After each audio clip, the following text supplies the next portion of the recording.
우리가 살고 있는 이 세상의 본질이 무엇인가 하는 것을 함께 나누고 있습니다.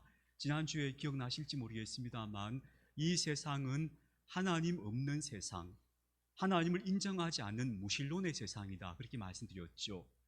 그래서 하나님을 인정하지 않는데 그로 말미암아서 인생들은 더 슬퍼졌다. 그래서 하나님을 인정하지 않는 세상의 뒷모습은 슬픔이다 하는 말씀을 나누었습니다. 감사의 대상이 없는 거죠. 하나님을 인정하지 않으니까. 아무리 좋은 일이 있어도 감사할 대상이 없어요. 또 심각하게 어려움을 당하고 고난을 겪어도 도움을 요청할 대상이 없는 겁니다.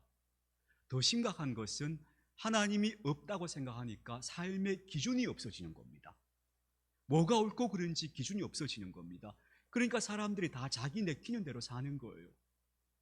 그렇게 사는 혼란스러운 세상이 바로 우리가 살고 있는 세상인 거죠.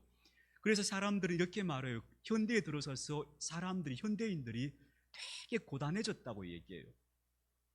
왜냐하면 과거에는요, 전통이란 게 있고 그 신앙의 바탕 위에 살아가는 삶의 어떤 규범들이 있었어요. 근데 이제는 그게 없어졌어요. 다 저마다 자기가 알아서 판단하고 걸어가야 돼요. 그러니까 굉장히 우리 인생의 짐이 무거워진 거예요. 그런데도 사람들은 하나님께로 돌아오지 않아요. 왜냐하면 하나님께로 돌아오는 일을 퇴보라고 생각하는 거예요. 그 결정적 이유가 뭐냐면 바로 실천적 무신론 때문이었다 설명드렸죠. 다시 말해서 서구 사회가 오랫동안 하나님을 믿는다 하면서도 하나님이 없는 것처럼 살아온 그 삶에 대한 깊은 실망감들이 젊은 세대로 하여금 교회를 떠나게 하고 있고 하나님께로 돌아오지 않게 만들고 있다. 정말 심각한 무신론은 하나님이 없다고 주장하는 게 아니고 하나님 믿습니다 해놓고도 하나님 믿는 사람답게 안 사는 거, 그게 더 심각한 무신론이다 하는 말씀을 우리가 지난주에 나누었습니다. 하는 게 모든 예언자들의 간절한 소망이었던 거예요. 그 소망을 이루어 주시기 위해서 이 땅에 오신 분이 바로 누구신가 하면 우리 예수님이라는 거예요. 그걸 오늘 마태복음은 보여주고 있는 건데요. 자, 그런데 여러분, 우리가 알거니와 폭력의 역사는 굉장히 길고 깊습니다. 성경에서 이렇게 말하고 있죠. 태초에 처음 인류 가운데 가인이라는 사람이 동생 아벨을 쳐 죽였다 나옵니다. 여기서부터 폭력이 시작되는 거예요. 자기 힘으로 다른 사람을 해치는 폭력이 여기서부터 시작되는데, 근데 거기서부터 이제 가인의 후손들 이야기가 나오는데요. 창세기 4장에 가면 이런 이야기가 나옵니다. 가인의 후손 가운데 두발 가인이라는 사람이 등장해요. 근데 이 사람이 뭐한 사람이라고 소개되는가 하면 구리와 쇠로 기구를 만드는 사람이었다 이렇게 나와요. 근데 이때 이 기구가 뭐냐 하면 이게 살인 기구를 만든 거예요. 무기를 만든 사람이라는 뜻이에요. 이때부터 가인의 후손들, 동생을 돌로 쳐 죽였던 그 가인의 후손들로부터 이제 사람을 살해하는 무기가 만들어지는 거예요. 근데 이 두발 가인의 아버지 라멕은 이렇게 노래합니다. 나의 상처로 말미암아 내가 사람을 죽였고 나의 상함으로 말미암아 소년을 죽였다. 이 말이 무슨 뜻인가 하면요, 나를 조금이라도 해치게 하는 놈들은 내가 다 죽여버릴 거야, 이 말이에요.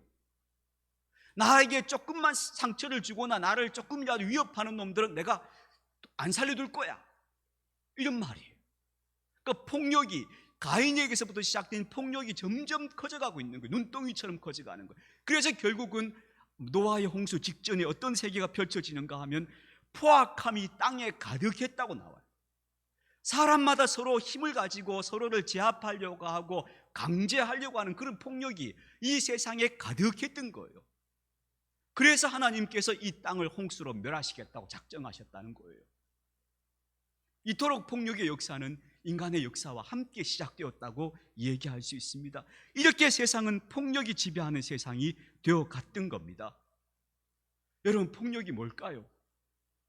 우리는 누구나 힘을 가지고 있습니다. 육체적 힘도 있고요, 가진 것이 소유가 좀 넉넉한 분들은 그걸 재력이라고 부르죠. 소유가 가지고 있는 힘도 있습니다. 때로는요, 학력도 힘이 되기도 하죠. 물론 학력할 때 역자는 힘력자가 아니고 경력할 때 역자죠, 그죠? 공부해온 이력을 말하는 거예요.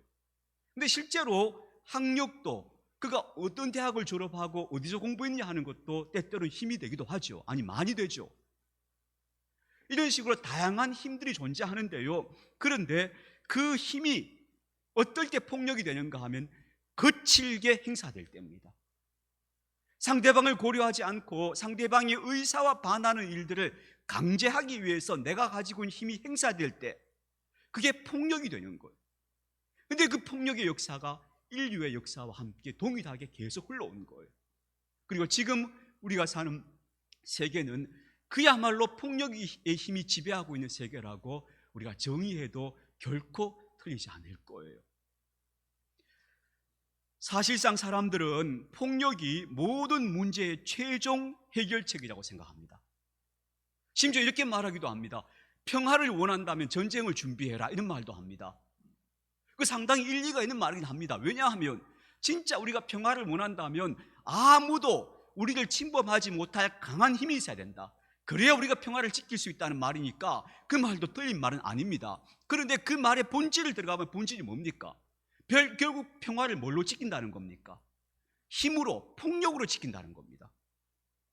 그리고 내가 그 힘과 폭력을 사용해서 다른 사람들을 제압할 수 있으면 나는 더 잘 살게 되는 겁니다. 더 강해지는 겁니다.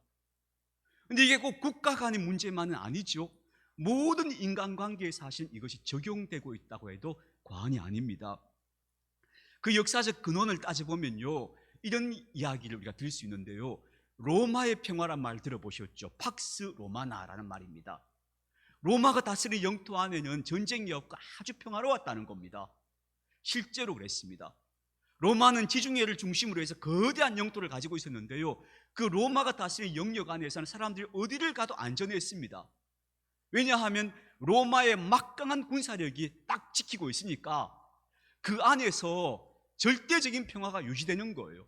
그걸 가리켜서 팍스 로마나, 로마의 평화라고 불렀어요.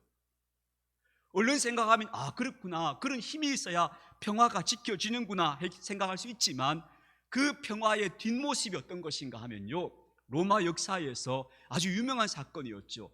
검투사였던 스팔타쿠스라는 사람이 반란을 일으켜요. 그는 노예였어요. 검투 경기장에서 죽어나가는 노예였던 거예요.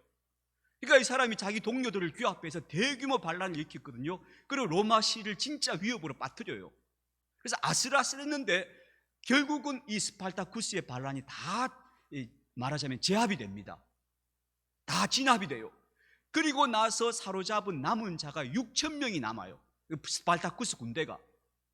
근데 로마인들이 어떻게 하는가 하면 그 6천 명을 아피아 가도라고 로마로에서 나오는 큰, 지금 우리식으로 하면 고속도로 같은 도로 길이 있었어요.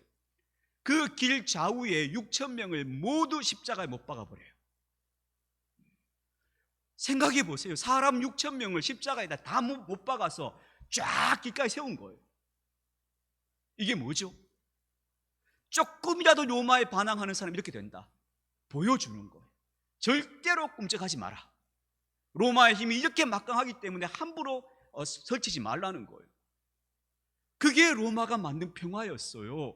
그렇게 수많은 피를 흘리고 수많은 사람들을 죽음으로 몰아넣으면서 만든 평화가 로마의 평화였던 거예요. 그게 진짜 평화가 아니잖아요. 실제로 예수님 시대에도 그런 일이 있었어요. 아마도 예수님이 한 6살쯤 있을 거라고 생각이 돼요. 그리고 그 일은 예수님에게 상당히 영향을 주었을 것 같아요. 예수님이 사시던 동네가 나사렛이었잖아요. 그러나 나사렛에서 한 20리쯤 떨어진 곳에 세포리스라고 하는 도시가 있었어요. 이 도시는 갈릴리에서 제일 큰 도시였어요. 그런데 이 도시에서 반란이 일어났어요. 로마 군대에게. 그러니까 로마 군대가 막 투입이 돼가지고 그 반란을 잔인하게 진압을 했어요. 그리고 어떻게 했는가 하면은 그 세포리스라는 도시를 완전히 폐허로 만들어버렸어요. 불 질러버리고 막 돌 위에 돌 하나 남지 않도록 만들고 그 땅을 갈아가지고 거기다 소금을 뿌렸어요. 농사도 못 짓게 만드는 거예요. 그리고는 그 반란에 가담한 사람 2,000명을 잡아다가 그 세포리스 가로 가는 길가에 2,000명을 십자가에 못 박아 죽였어요. 유대인 2,000명. 그게 예수님께서 자라나시던 예수님이 한 5살쯤 때 실제로 일어난 사건이었어요. 아마도 그 사건은 예수님과 그 시대 사람들에게 엄청난 충격을 줬을 거예요. 그런 식으로 로마는 평화를 유지해 갔던 거예요. 그게 로마의 평화였던 거예요. 지금 우리도 이렇게 생각하는 경향이 있죠. 모든 것의 최종 해결책은 결국 힘이야, 폭력이야, 이렇게 생각하는 경향이 있습니다.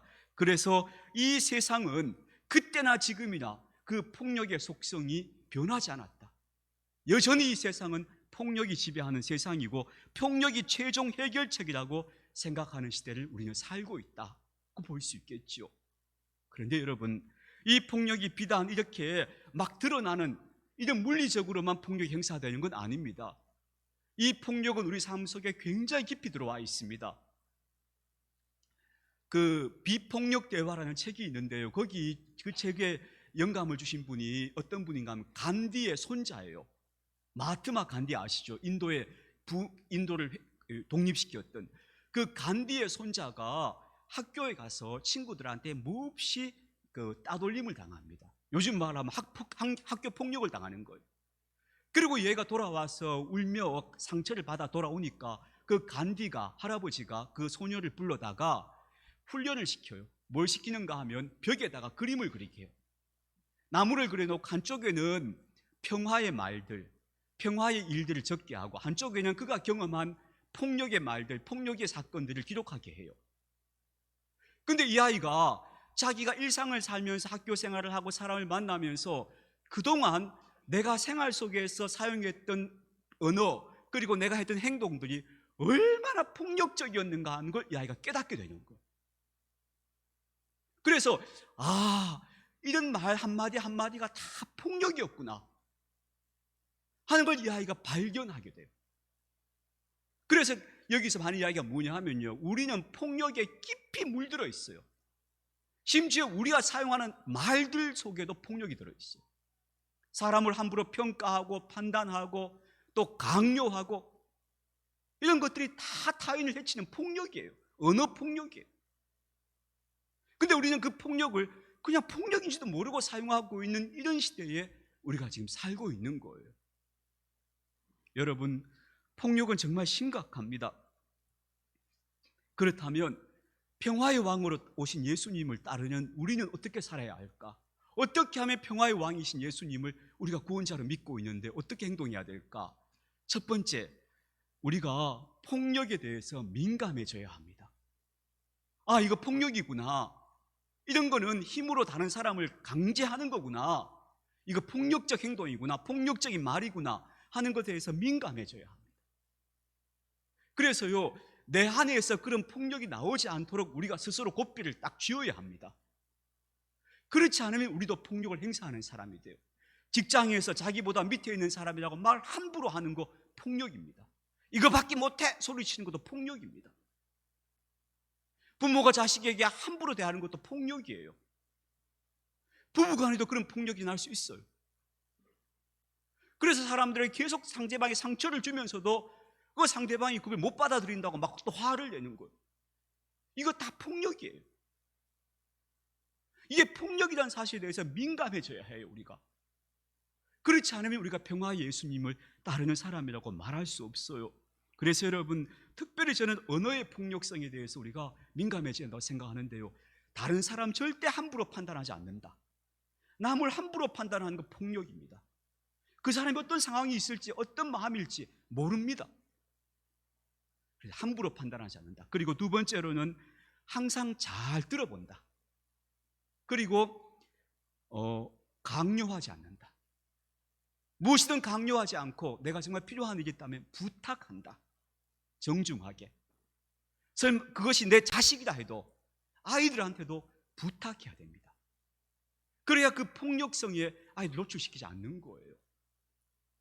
제가 지난주에 나 안에 이런 폭력성이 있구나 하는 걸 제가 실감을 했는데요, 지난주에 제가 카페에 잠깐 제가 이쪽 방에 와서 뭘 하다가 딱 돌아가니까 남자애들이 한 대여섯 명이 한 아이를 딱 둘러싸고 뭐라 하고 있는 거예요. 근데 제가 딱 본 장면이 뭐냐 하면 그 중간에 있는 애가 얼이 빠져 있는 것처럼 보여요.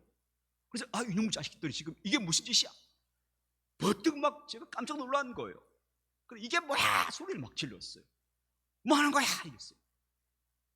그랬더니 얘들이 아무것도 아닌데요 이러는 거예요. 이게 뭐 그래, 제가 본 게 있으니까 무슨 소리야 이게? 이리 와봐. 막 소리를 치고 애들이 막 다그쳤어요. 너 지금 이 애들을 괴롭히고 있는 거 아니야? 왜 아닌데요, 아닌데요. 그래가지고 이제 애들 보내고 나서 나중에 카톡에 문자를 보냈죠. 제가 소리 지른 놈한테 미안하다, 목사님 오늘 소리 질러 화내서 미안하다, 내가 자세히 안 알아보고 내가 그랬 것 같다 했더니 이놈이 이제 우락부락해서 갔던 놈이 답장이 왔어요. 저도 죄송합니다 이렇게 온 거예요. 그래서 이제 그렇게 말해줘서 고맙다 하고 마무리를 했는데요, 제 안에서 내 자신의 모습이 내가 아직도 이렇게 폭력성이 내 안에 남아있구나 하는 걸 스스로 깨달으면서 몹시 부끄럽고 아주 위축되는 그런 기분을 느꼈어요. 여러분, 우리 속에 폭력성이 있습니다. 여러분, 우리 안에 가인의 피가 다 흘러요. 근데 그거 여러분 조심하셔야 됩니다. 지극히 조심하고 행동하지 않으면 우리 속에서 또 폭력이 나올 수 있습니다. 이걸 항상 경계하자 하는 꼭 말씀드리고 싶어요. 두 번째는요, 마태복음 5장 38절에 예수님이 이렇게 말씀하셨어요. 누가 너한테 오른뺨 치거든 왼뺨 돌려대, 속옷 달라 하거든 겉옷 또 줘, 오리를 가자 하거든 십리도 가져, 이렇게 이야기하셨어요. 우리가 얼른 이야기를 들으면 이렇게 사람들이 반응한 사람 많아요. 아이고, 예수님이니까 가능하지. 아이씨, 속도 없이 살란 말이냐? 사람이 어떻게 그렇게 살아? 사람들이 이렇게 이야기해요. 근데 여러분, 그거 정말 우리가 잘 모르는 거예요. 예수님 시대가 얼마나 끔찍한 폭력의 시대인지 안다면, 지금 우리가 상상도 할 수 없는 끔찍한 폭력의 세계 속에서 예수님께서 성장하시고 자라고 그걸 눈으로 보고 사신 분이 예수님이라는 걸 안다면, 예수님께서 왜 이렇게 말씀하셨는가에 대해서 우리가 좀 진지하게 생각해 봐야 돼요. 예수님은 철없는 이상주의자가 아니에요. 그 끔찍한 상황에서 예수님께서 왜 이런 말씀하셨는가 하면, 그래야 폭력이 끝이 나는 거예요. 다시 말하면 이렇게 표현할 수 있어요. 내가 누군가에게 폭력을 당했어요. 그런데 당하고 되갚지 않아야 폭력이 끝이 나는 거예요. 너 나한테 오른뺨 쳤어? 나도 칠 거야. 이러면 폭력은 계속 이게 커져가는 거예요. 악순환이 계속되는 거예요. 예수님 하신 말씀 뭐냐 하면, 너는 당해도 남한테는 그렇게 하지 마. 네 선에서 끝내. 그 말씀하신 거예요. 그게 바로 폭력을 끊어내는 방법이에요. 당해도 되갚지 않는다. 그게 우리가 그리스도인들이 폭력에 맞서야 하는 방법인 거예요. 그래서 비폭력이라는 게 나온 거예요. 마틴 루터 킹 목사님, 흑인들이 그렇게 두드려 맞으면서도 끝까지 백인들한테 폭력으로 대항하지 않았기 때문에 승리한 거예요. 그래서 나는 당하지만 나는 이것을 어디 가서 막 화풀이 하거나 되갚지 않는다. 내 선에서 끝낸다. 이 마음을 탁 먹으라고 예수님 말씀하신 거예요. 물론 이것도 쉽지 않아요. 어렵죠. 그러나 적어도 예수님 그런 이유 때문에 이렇게 말씀하셨구나 하는 것을 우리가 좀 고민해야 된다 하는 말씀을 드리고 싶어요. 결국 예수님 어떻게 하셨습니까? 그 무지무지한 폭력의 세상에서 예수님께서 마지막에 하신 일이 뭡니까? 자기 자신을 그냥 십자가에 희생으로 내주신 거예요.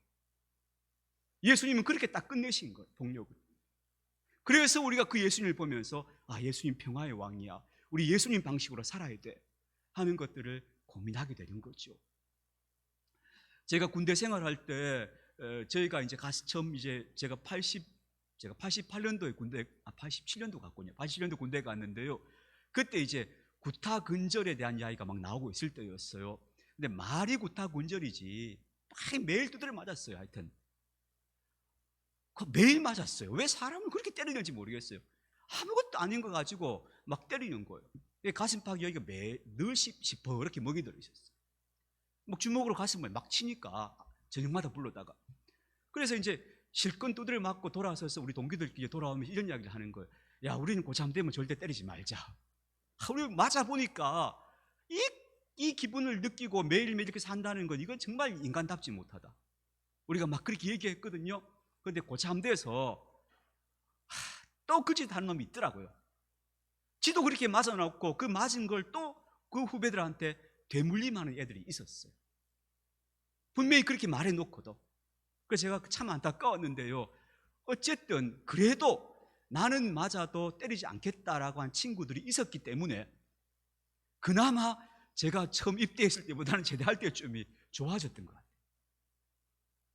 그걸 견뎌내는 사람들이, 그 사람들이 정말 필요한 거죠. 어, 우리 인간이 아마 우리는 스스로를 파괴시킬 가능성이 굉장히 높은 종족이에요. 인간이 가지고 있는 우리 안에 있는 폭력성들이 아마 우리 스스로를 파괴시킬 수 있어요. 그 위험이 굉장히 높잖아요. 언제 어디서 핵전쟁이 날지 모른다 하는 거 우리가 공포 가운데 살고 있잖아요. 인간이 자기 안에 있는 폭력성을 인식하지 못하고 그걸 제어하지 못하면 인류의 운명은 정말 참담해질 수도 있어요. 그래서 이 폭력성에 대해서 우리가 좀 민감하게 생각해야 된다 하는 말씀 꼭 드리고 싶어요. 그 러시아 문학에 보면은 도스토옙스키도 그렇고 러시아 문학가들이 다루는 이야기, 톨스토이 이야기도 그런 이야기 나오는데요. 유로집이라고 하는 존재가 있어요. 유로집이. 이 유로집이가 뭘 말하는가 하면요, 성스러운 바보를 말해요. 성스러운 바보. 바보예요. 왜 바본가 하면요, 타인이 속이고 막 때리고 해도 대항하지 않아요. 그래서 이 사람 바보예요. 그 사람들이 보면 아주 바보 같아 이래요. 근데 알고 보면 세상의 희망이 되고 세상을 구원하는 사람이 그 사람이에요. 유로집이. 그게 그 바보가 사실은 이 세상을 지탱해 가는 거예요. 사랑하는 교회 여러분, 내가 폭력적일 수 있다는 사실을 민감하게 받아들입시다. 내가 사용하는 언어도 폭력적일 수 있다. 그리고 동시에 나는 폭력의 희생자가 될지라도 내가 폭력의 가해자는 되지 않겠다 하는 결심을 단단히 좀 했으면 좋겠습니다. 그렇게 되갚지 않는 유로지비가 이 세상이 많아질 때, 그때 우리에게 희망이 있지 않겠습니까? 저는 그리스도인들은 바로 이 길로 부름받은 것이 아닌가 생각합니다. 예수의 길, 그게 바로 성스러운 바보의 길, 되갚지 않는 길, 그 길로 가는 것이다 하는 걸 우리가 좀 고민했으면 좋겠습니다.